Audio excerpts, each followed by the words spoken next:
Hello Elite members, welcome to another roster review. Today, of course, it's Tau week, so I'm going to break down my Tau list for you, the one I'm currently using. And if you would like one of your lists reviewed, please use the link below. And who knows, maybe you'll be on next week, depends what theme week it is. So, first step, let's have a look at the actual list. By the way, guys, I just want to say, these are one of the coolest looking armies, just because suits are just badass, man. Like, just dudes in suits, armed to the teeth with guns, just look really cool. So, let's have a look what's in the list. First of all, it's mainly a Farsight Enclaves battalion. I think Farsight Enclaves are the way that you have to go if you want to play Tau at the moment. Currently, to even like give armies a game, basically. So what we've got is a Farsight Enclaves battalion detachment. We have 2 Cold Star commanders. Both of them have got 4 fusion blasters each. The first one has got the exemplar of the Montcar Warlord trait, and the second one has got aggressive tactician Warlord trait, which is another Farsight Enclave specific Warlord trait.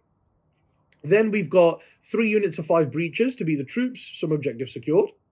And then we've got a Riptide, as you can see, got a Riptide battlesuit with an amplified ion accelerator, which is a prototype weapon system. Then we have a unit of 5 crisis suits. 4 of them have got 2 cyclic ion blasters and ATS. And the last one has got 1 cyclic ion blaster and ATS. And then he's got a air bursting fragmentation projector, because you swap that for reactive countermeasures, which is another prototype weapon system. And he also has the Iridium battlesuit, so he's got a 2-up save. Then we've got 3 units of 2 piranhas. So you've got 2 piranhas, 2 piranhas, 2 piranhas. And each unit of 2 piranhas has got fusion blasters and also 4 seekers. So 2 seekers per piranha. So that's 6 piranhas in total in the list, with 6 fusion blasters and 12 seeker missiles on them. Quite dangerous, and they're very fast moving. Then we've got 3 devilfish, because they're cool, and the breachers need to get around the board, and it really helps play the mission. So 3 devilfish, and they've got 2 SMS each. So it helps you clear up all these little chaff units people are starting to take. So that's the Farsight Enclaves battalion detachment. And after that, we have a small Sassier Outrider detachment. And that's purely because you have 1 Cadre Fireblade. There was 1 Cadre Fireblade in the list anyway. And I wanted a multiple fast attacks. And the thing is, there are already 3 fast attacks in the Farsight Enclaves battalion. So I needed more fast attack slots, and this seemed like the best way to do it. So I've gone outright detachment. I was going to need 2 detachments anyway. And I've got a Cadre Fireblade in there and 3 units of 4 Kroot Hounds.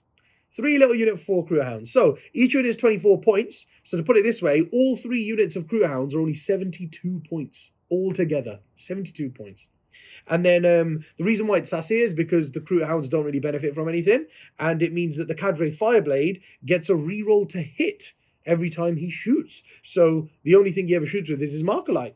So he's got a Markerlight that hits on a 2+ with rerolls, which is very accurate. And the minute he hits, he just buffs everybody, basically. So that is what's in the list. Let's have a look how it all works.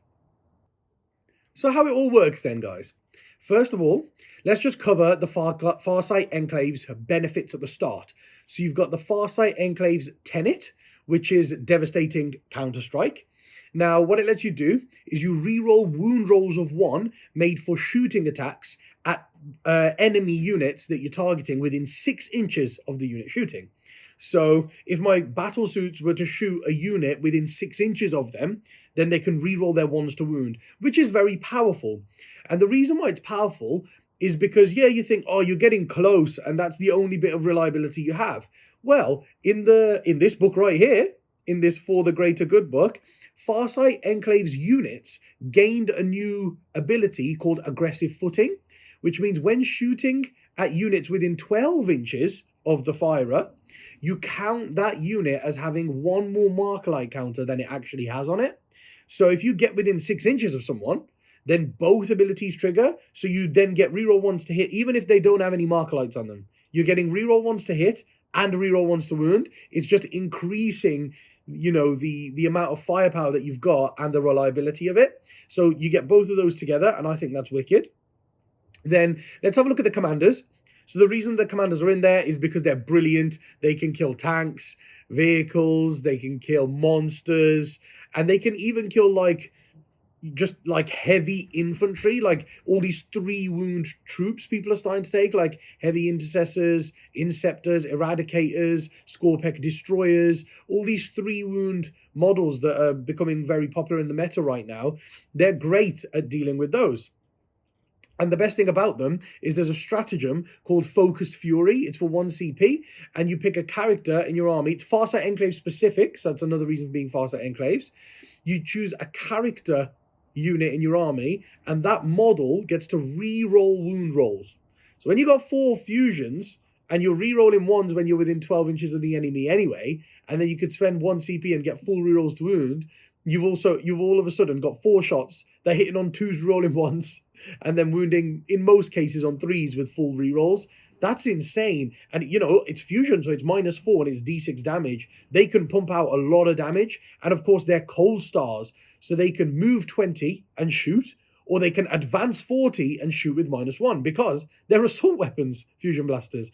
So the best thing about it is, remember, the first commander had the exemplar of the Montcar Warlord trait, meaning he can just advance 40 inches every turn and shoot as though he didn't advance. So he can move 40 inches, and if he gets within 12 of a unit, you spend that 1 CP for Focus Fury, and all of a sudden, he's moved 40 inches, he's hitting on 2s, rolling 1s, and then he's winning on 3s with full rerolls. He could just go into people's back lines and pick up, like, Manticores, Wyverns, Whirlwinds, all these units people are taking that sit at the back and hold their backfield objective. He could just go in and wipe them out. And then the other cold star, remember, has Aggressive Tactician, which means if he calls a Montcar, it doesn't stop you from calling a Carrion. You can still call a Carrion if you want to, but it means if he calls a Montcar, if that commander calls a Montcar in the game, then all units within 12 inches of him are affected instead of 6. So all units within 12 can either fall back and shoot or advance and shoot as though they hadn't moved, which is an incredible ability to give out in a 12-inch bubble. So that's what the commanders are doing there. Then, of course, you've got the Crisis battlesuit unit. Now, the Crisis battlesuit unit is baller. It's probably the biggest damage dealer in the list. You spend 2 CP before the game and use a Farsight Enclave specific stratagem called Veteran Cadre.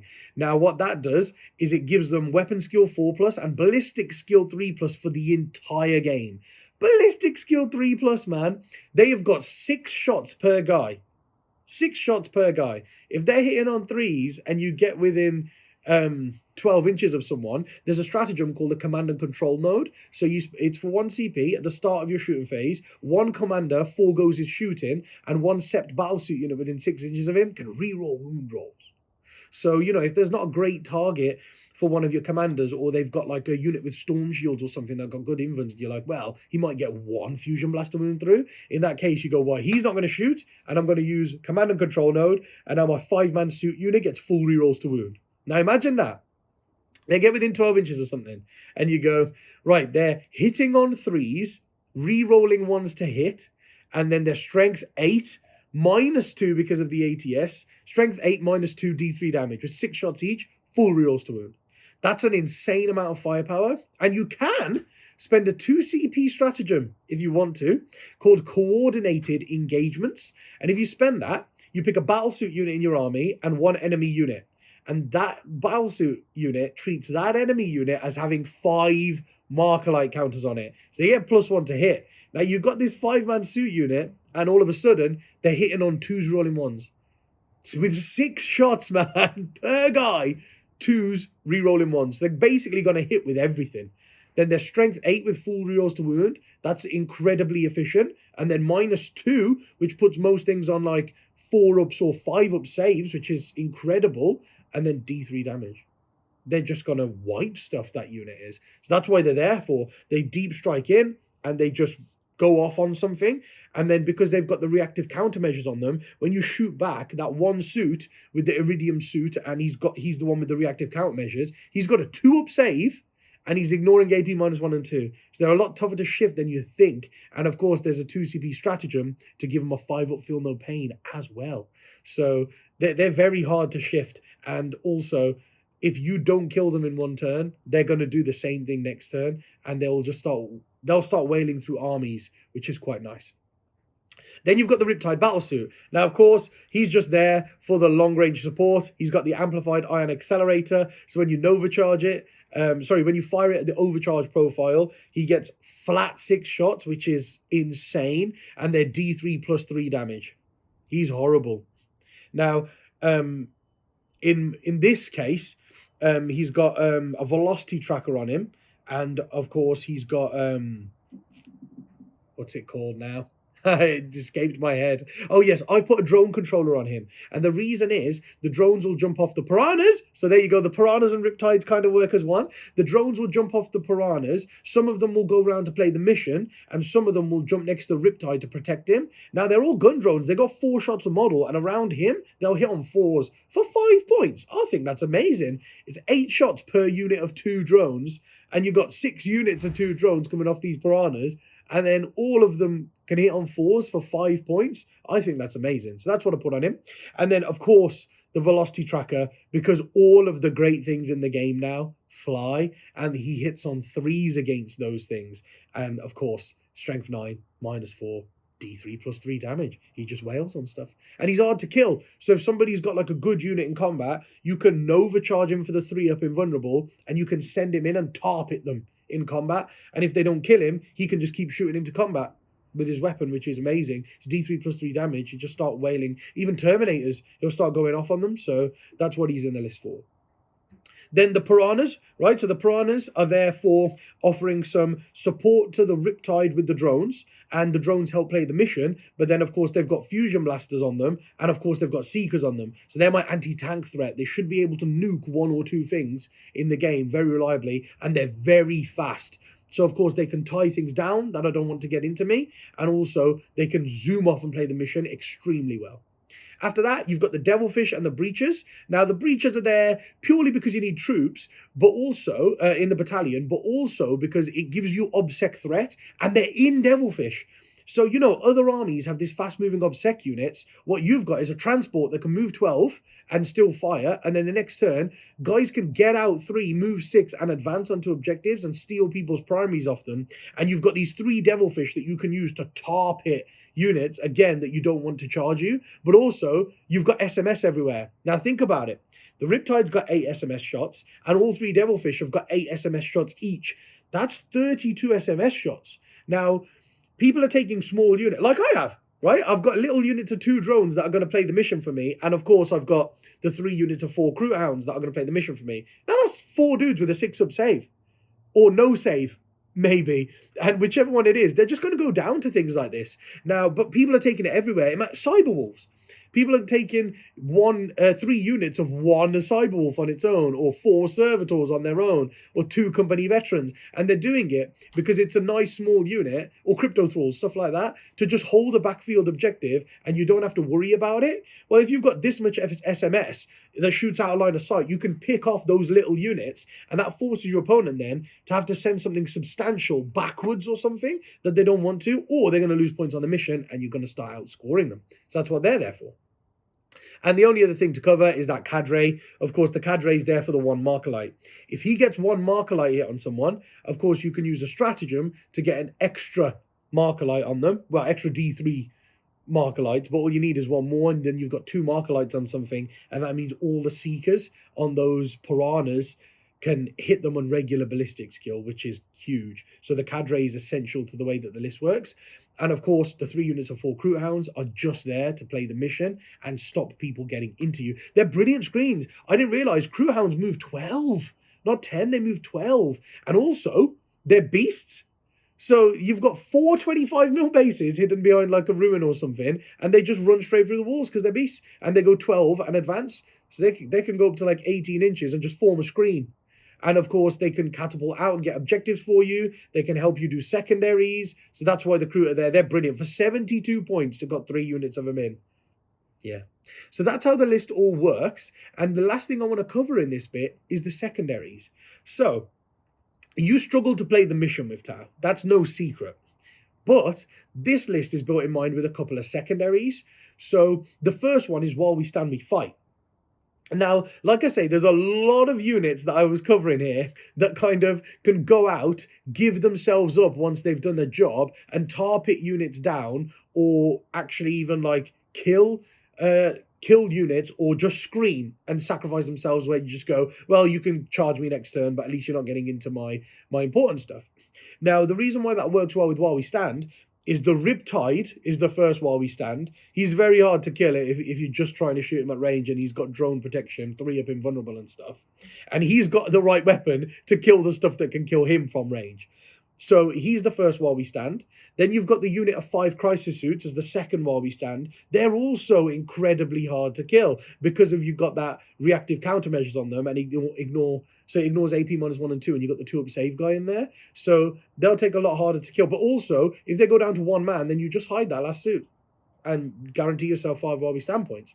So you've got the Riptide and the Crisis suits, and then the third While We Stand goes to a commander. So what you do is, that one with the Exemplar of Monkar is going to keep catapulting forward and picking opportune targets, so you don't put it on him, because you choose which one it is if the 2 are level. So it's the other Cold Star commander, the one that gives everyone 12-inch Monkar. So he's going to be sitting in the bubble with the Riptide and the battle suits. So those are your 3 While We Stands, and they just go in a bubble.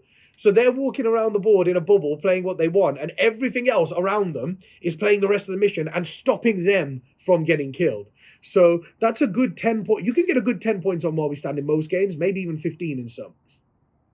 Then after that, Engage on All Fronts is a brilliant one, because you've got 3 units of 4 Kroot Hounds and up to 6 units of 2 drones getting out these piranhas, and 3 piranha units, and the Devilfish and the Breachers. All of that is just there to play the mission. So they can go out, you can even get domination in some games if it's a 5 objective one, but you can basically pick Engage on All Fronts in every game and guarantee yourself about 10 points for it, because you should be in 3/4 for the entire game, which is very nice for Tau. So you're pretty much guaranteeing 5 for While We Stand, you're guaranteeing, 10 for While We Stand, you're guaranteeing like 10 for Engage on All Fronts, and then after that one, it's half decent doing actions, because you can do things like raise the banners, because the cadre can raise banners, like your own ones, and then you've got the 3 units of 5 breachers to go out and do it. But also you could take deploy scramblers, because the Devilfish are quick, so they can get the breachers up the board to get out and scramble wherever they need to.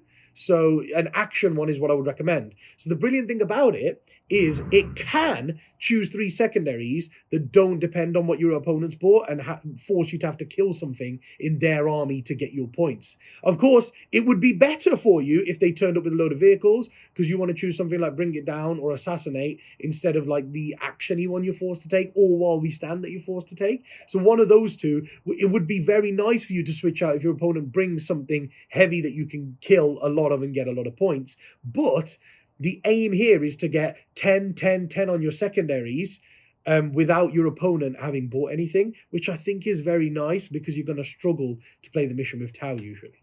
So that's how it all works. Let's have a look at how we can counter it. So tackling this list then, guys, it's actually a little bit easier to tackle than you would think, because of course Tau aren't one of the best armies, and I'm going to tell you why now. So even though I've come to the table and I've got 3 secondaries I can take, they're not that good for me, and I'm aiming for 10, 10, 10 on them all. And then after that, I'm going to struggle a little bit to play the primary mission. Because I'm Tau, right? I've got to protect my castle. So that castle I can't really have getting charged. That castle needs to move wherever I need it to move. So they're going to be protecting sort of one objective-ish. Well, they're going to be on one, and they can be able to see a couple more, but they're only really going to hold one, that castle. Then everything around them I have to rely on to go out and get primary points on, but not a lot of it is survivable other than the stuff in the castle. So it's pretty hard to get primaries with this list. So with that in mind, OBSEC units, guys, just wreck this. OBSEC units can just cause so many problems, and especially fast-moving ones. Like imagine Guardsmen, or now bikes in Ravenwing that are OBSEC, or witches and Cabalites inside Raiders that can, get out and move and advance so quickly with combat drugs for extra movement. All of these kind of fast-moving OBSEC units will rinse this army, just because you can pretty much guarantee the Tau player only gets like 5, 5, 5, 10 on their primaries, and you can kind of make sure that the Tau player is only going to get 25 to 30 primaries and no more than that, while also ensuring, because you've got so many obsec units and on so many objectives, you can pretty much get 40 plus. So the Tau player, you can guarantee, if you've got a couple of fast-moving obsec units, that you're going to beat the Tau player by about 10 primaries. And if you beat him by 10 primaries, and that this Tau list is aiming for 10, 10, 10 on the secondaries, you've only got to score like 21 across your secondaries and you've won. Across all of your secondaries and you've won. So that's one thing, fast-moving obsec. And the other thing is anti-tank firepower, man. Because this gives up, bring it down very easily. Think about it. There are 3 devilfish. So even if you don't touch the commanders, touch the battle suits, or touch the riptide, right? If you just kill the three devilfish and the 6 piranhas, which isn't that hard to do, then, because the piranhas, you've got to remember, only toughness 5 with 6 wounds each. They're fairly flimsy and they've only got a 4-up save. So if you kill the 6 piranhas, you get a point for each one. There's 6 points. If you kill the 3 devilfish, because they've got 12 wounds, you get 2 points for each one. That's another 6 points. So you kill the 3 devilfish and the 6 piranhas, and you've got 12 points on Bring It Down. You're already doing better than any secondary this Tau list is going to do with 1 secondary. So you take Bring It Down, you just kill the stuff that's playing the mission. So that's the stuff that this Tau list has to send out to play the mission. So they're coming right to you. So it's easier for you to kill them. So anti-tank firepower kills all of them because none of them have got invulnerables. And like I said, the piranhas are only toughness 5 and they've only got a 4-up save. So anti-tank firepower normally ignores those saves and goes straight through. And you're just going to get a load of points for it. And the other thing is build your list without giving up killing secondaries. So, there are, of course, ways that you build your list, and I think loads of people are gearing towards it now, where people are only taking 3 or 4 vehicles in their army, so they're only giving up 3 to 8 points depending on how many wounds they've got, 3 to 8 points on those vehicles. So Bring It Down becomes unattractive for people to take, and people are only taking like 3 characters in their army, so Assassinate becomes unattractive. So people are forced to take other secondaries that don't rely on your opponent. Now, of course, this army can do that. It can take these 3 secondaries and aim for 10, 10, 10. But if you bring 10 vehicles to the fray, this army's got Seekers, Fusions on all of the Piranhas, Fusions on all of the Commanders, this guy with his Amplified Ion Accelerator and all the Cyclics. They can kill vehicles quite easily. So you could then all of a sudden give them the option to go, Bring It Down. Now I've got one that's giving me 15 points.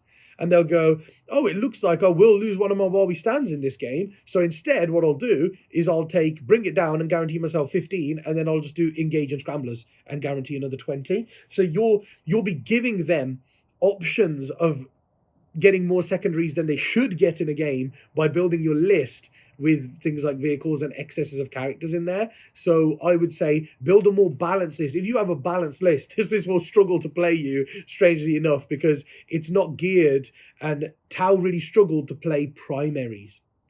That's the problem. So the reason why I wanted to showcase this list to you is because A, it's Tau week, and B, I think this is the best you can do with them. So, but not many armies can come to the table and have 3 secondaries that they can do, regardless of what their opponent can bring. So they are still very good, and they can play the secondaries very well. The only thing they struggle on is primaries, so you really have to try and play cleverly if you're going to use this list. So those are the ways I would tackle it, and they're very simple ways, you might think, but they're efficient ways. Fast moving obsec, don't give away secondaries when you're building your list, and bring anti-tank firepower to Bring It Down. So they feel simplistic, but they are very effective against this Tau army. So that's how I would tackle it. Now let's have a look at some alternatives that we could take in this list. So the fundamentals of this list, you don't really want to change that much, because hear me out, right? Like I said, the whole list is geared to play a little bit on the primaries, but that's why the devilfish have been added in there with the breaches in, so you can contest on primaries with people. But mainly, it comes to the table, it's got its secondaries in mind, and it plays with those secondaries, right? So, with that in mind, what you could do is you can make a couple of modifications, but not vary too much from the list. So the first thing you can do is you can swap out 1 devilfish with the breaches inside it for a 3rd commander. Now, that would be quite nice because the third commander could be one that's not a cold star. It could be a normal commander, and it could be armed with either missile pods or cyclic ion blasters. So it goes around with the bomb, doing the same sort of damage as them. But then you put the aggressive tactician on that one. And then what you can do is your 2 cold star commanders with 4 fusions each are both free to just catapult around the board and do whatever they want. But remember, you're sacrificing one of your only obsec units and the transport they're in for that, because you could, at that point, what you would have to do is split into 2 patrols. So, you, instead of having, because you don't have 3 breach units anymore, so you can't have battalion, but you can have 2 patrols, and that still allows you to take 3 commanders and the cadre. So you're fine there. And I think what you would do in that case is you're not changing any of your secondaries. Like, you could still take all the same secondaries, but now you have an even safer commander who's never going to want to catapult out to be the guy with While We Stand. So you can put it on that guy and leave the other 2 gold stars to go out and do whatever the hell they want. So that's the first modification. And then the second one, now this one's a bit iffy, but it's because a load of your points are sunk in that crisis suit unit. Now, they are very good. Very good. So personally, of course, this is my tower list, so I would use the crisis bomb in there the way that I've talked about in the list. But this is for people that either don't like suits or think there are too many points in this one-shot wonder unit. What you could do is you could drop that crisis suit unit for more devilfish with breaches. So I believe the points work out, and what you can do is quite tasty, actually. You can drop the crisis suit unit and you can get 2 extra devilfish in. So you can go up to 5 devilfish, all with SMS, and then you can put up to 5 breach. You can go up to 5 breach units as well. So now, yes, you've dropped the crisis suit unit. So your While We Stands, they're not a While We Stand anymore, but your While We Stands then become the Riptide and the 2 cold stars. So you can play that in a slightly different way. But then you can still take Engage on All Fronts, and you can still do things like deploy scramblers. But all of a sudden now, you can play the primary mission better. So you've got 5 devilfish. That's a lot more SMS you've got in your list now. You can plink off a lot of hidden units that people don't want you to kill. But then also, it's filled with 5 obsec units that can go out there and play the mission for you. And a very important thing is all 5 of the devilfish can then have 2 Seeker missiles each. So you've then got 12 Seekers on your piranhas and 10 Seekers on your devilfish. You've got 22 Seeker missiles in your army. That's an insane amount of anti-tank firepower. And like I said, you can just play the mission a lot better. But it becomes less fun then, because your fun units then become a Riptide and some piranhas, because everything else, then the whole rest of the list just becomes devilfish that are flying around to bog people down and breaches getting out to objectives. That's it, really. So it becomes slightly less fun because you've lost some variety of having the suits in there, but it plays the mission better without a doubt. So it just depends on what you think. And of course, it's Farsight Enclave, so having that 1 unit suits that can hit on 2s rolling 1s whenever you want it to is a very powerful tool. And I feel like you wouldn't be using the optimization of Farsight Enclaves if you went complete Devilfish and Breacher route. But we will be using both of those armies, the one with the suits in there, and the one without the suits in there with more devilfish in, and they are both great fun armies, and they can both play the same missions well, but the list with the more devilfish, I think, will play the primaries a bit better, while as the list with the suits is going to give you that punch to scare people away. So you're going to find out this week, and you can judge for yourselves which list you think is better, because on Thursday Night Fight, we're using the suit bomb, and the battle report of this week is the 5 devilfish list. So that is the alternatives that you can take to make this list work. I really hope you've enjoyed today's roster review. And like I said, if you would like one of your lists reviewed, please use the link below to submit the list. And until next week, guys, see you later.